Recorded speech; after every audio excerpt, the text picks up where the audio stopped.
Bonjour à tous et bienvenue dans Chemin de vie. À l'occasion de cette semaine que KTO a décidé de consacrer à la question du handicap, mon invité aujourd'hui est Jean-Baptiste Ibon. Jean-Baptiste, bonjour. Bonjour.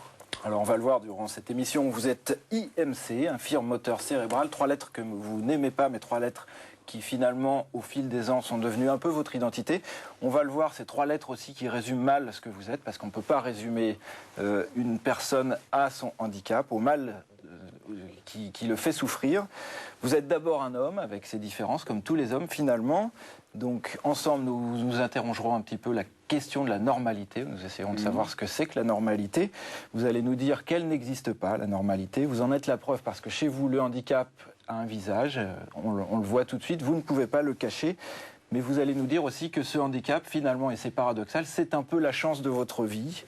Presque une grâce que vous avez découvert après votre conversion. Nous reviendrons un petit peu sur tout cela au cours de cette demi-heure passée ensemble. Mais avant cela, comme chaque semaine, je laisse la parole à Laure qui va nous dresser un petit portrait de vous. Bonjour Laure.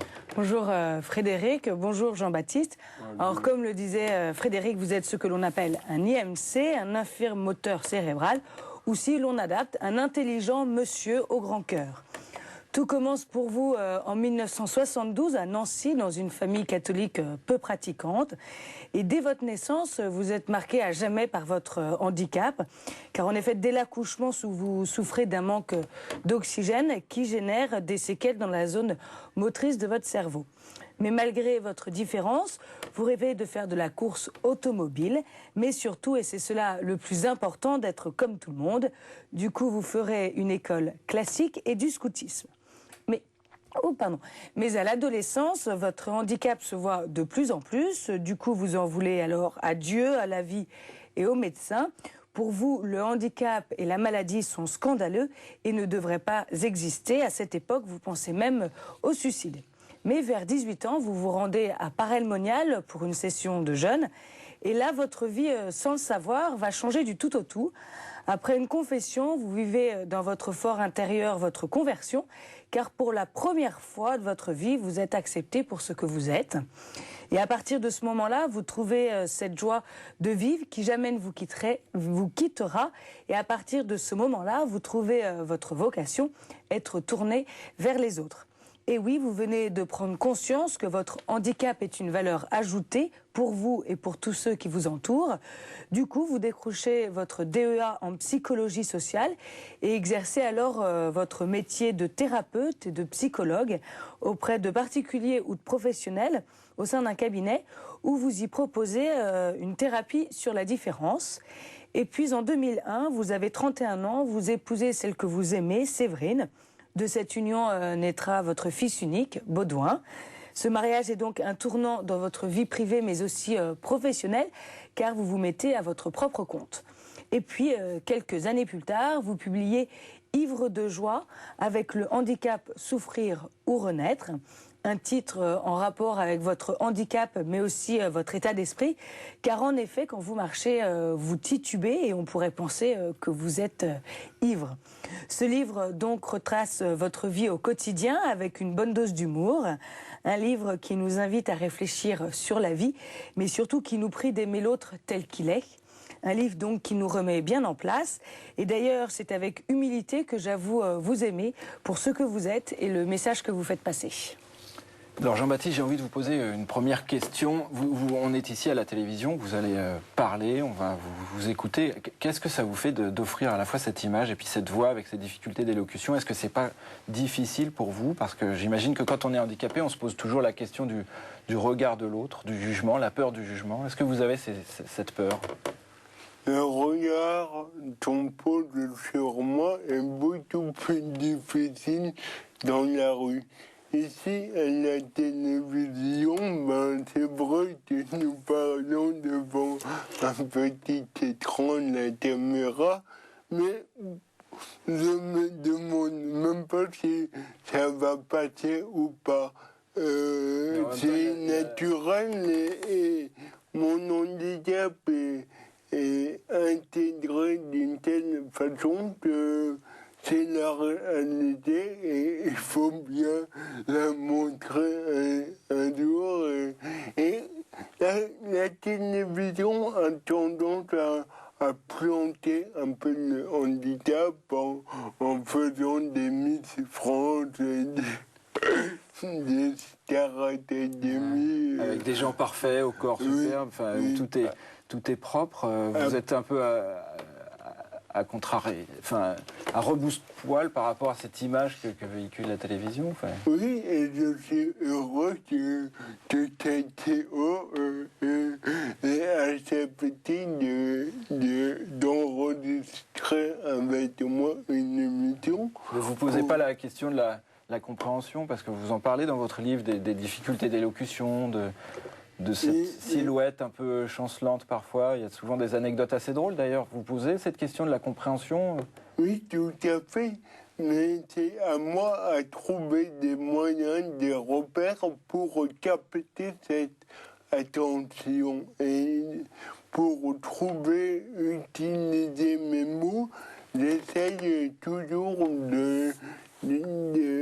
d'ajuster ma pensée à la pertinence de mes propos.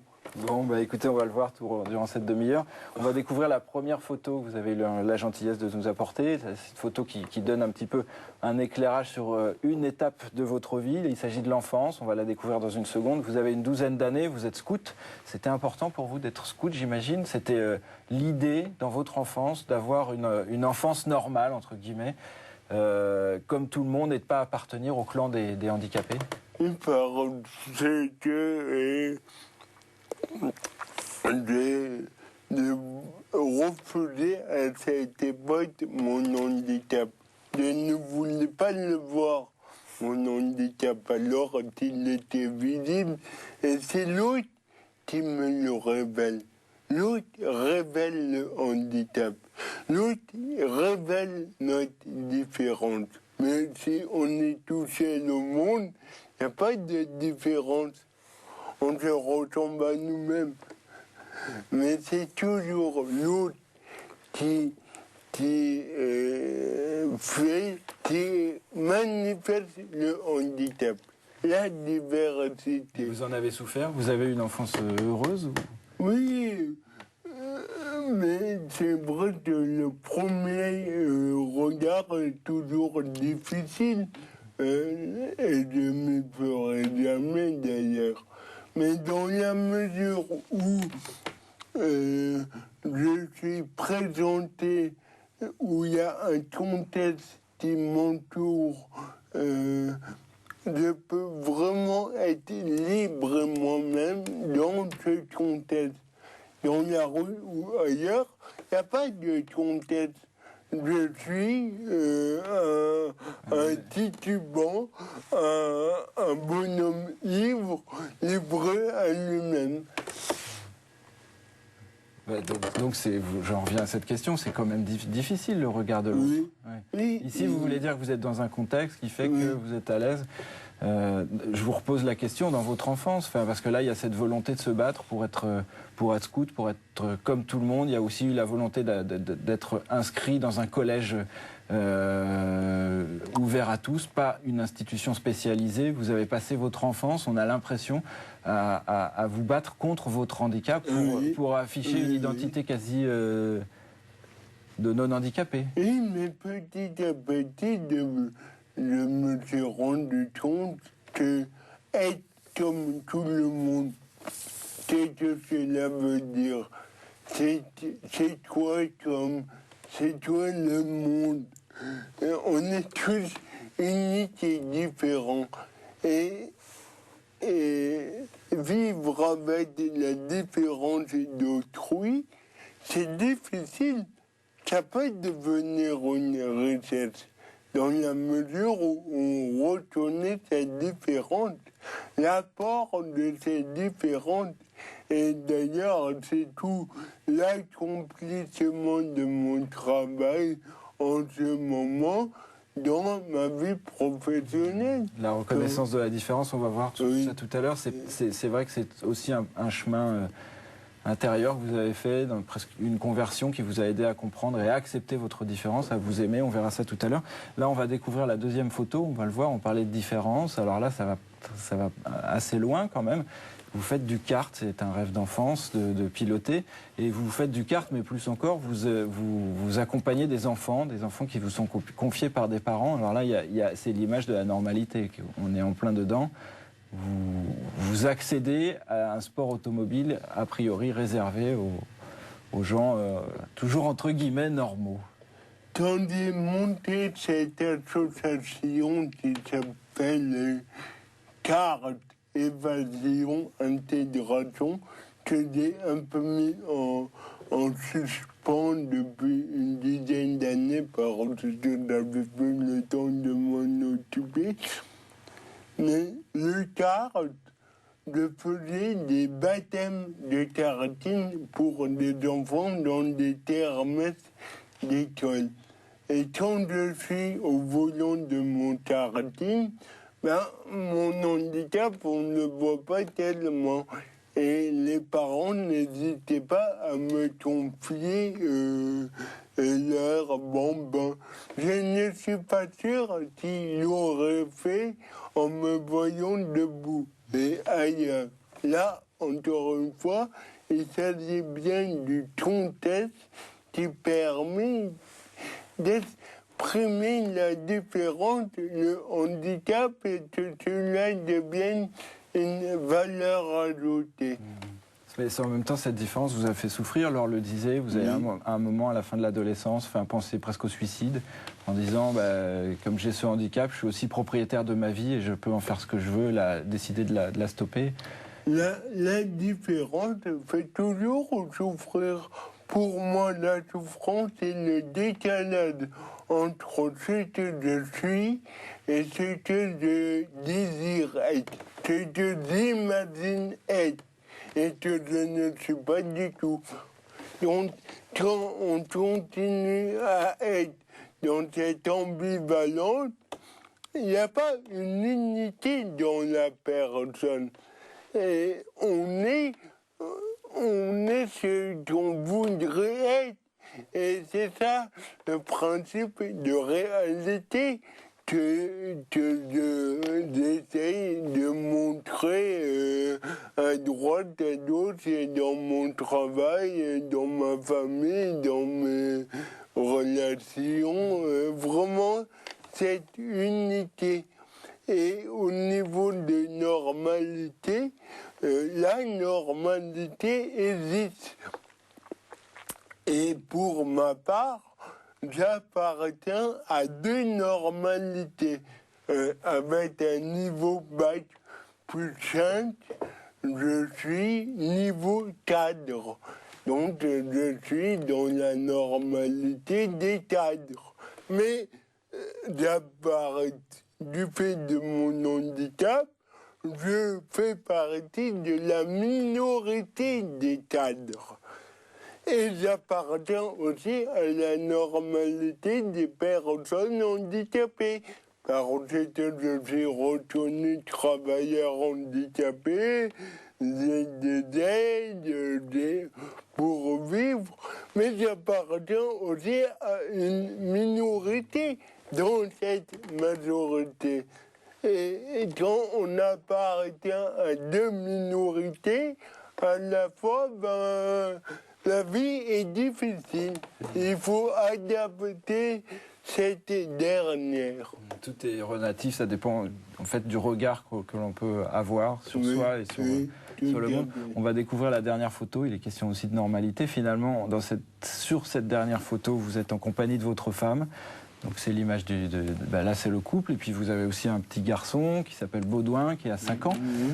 C'est une forme de normalité aussi, et puis en même temps vous appartenez toujours à cette minorité d'adultes handicapés. Le mariage c'était pas gagné, je crois. Vous le racontez dans votre livre, il y a même des prêtres qui vous ont dit en gros prépare-toi au célibat, parce que pour vulgariser un peu, mais avec ta tête et avec ton handicap, tu trouveras personne.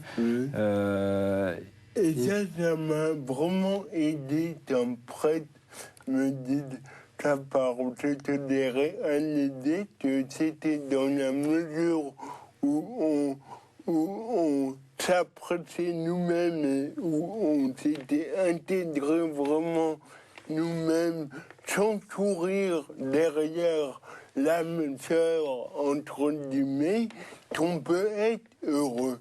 Et on donne à l'autre tout ce qu'on est.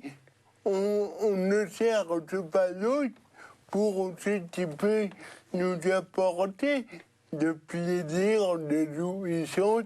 C'est vraiment essayer. Et ça, c'est important pour beaucoup de célibataires à dire. Et le célibat peut être considéré comme un lourd handicap pour certains jeunes valides. On donne à l'autre ce qu'on est. Mais souvent, on n'aime pas ce qu'on est. On préfère aimer l'autre. Parce que l'autre n'est pas nous.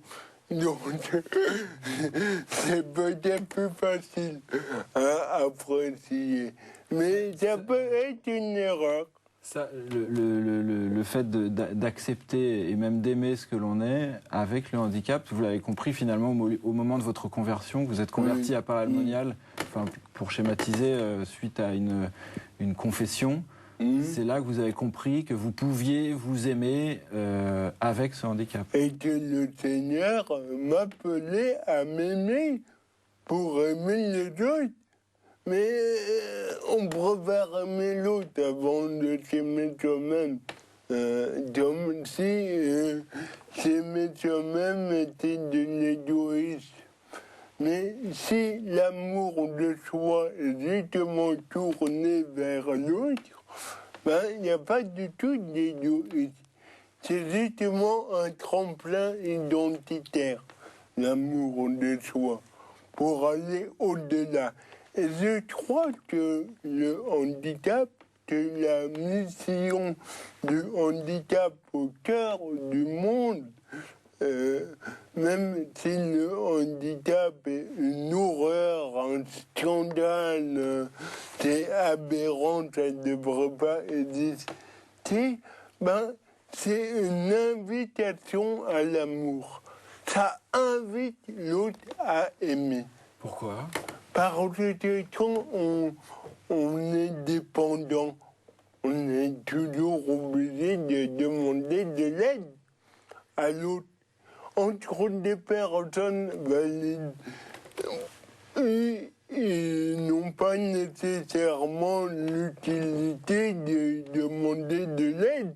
Et au contraire, moi je demande, mais c'est parce que je garde pour moi. Moi je ne peux pas.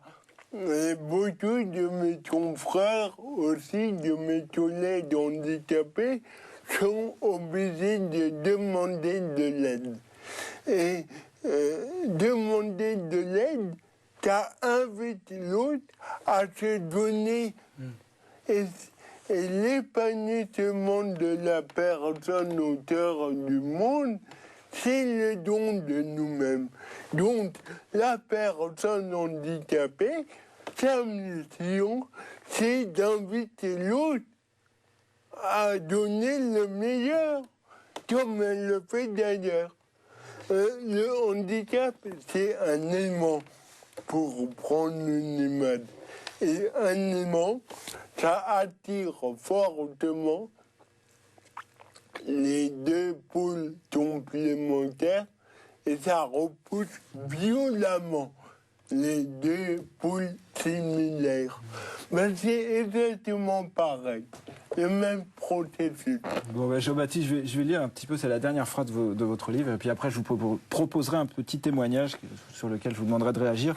C'est une phrase de Kipling. « Béni es-tu si tu te sens pauvre, si tu as besoin de quelqu'un d'autre pour vivre, car tu seras un homme, mon fils. » Je crois que ça résume bien ce que vous venez de dire là. Alors, vous voyez, dans cette émission, chaque semaine, je propose aux invités de regarder le portrait, enfin le témoignage d'un laïc qui nous raconte son propre parcours.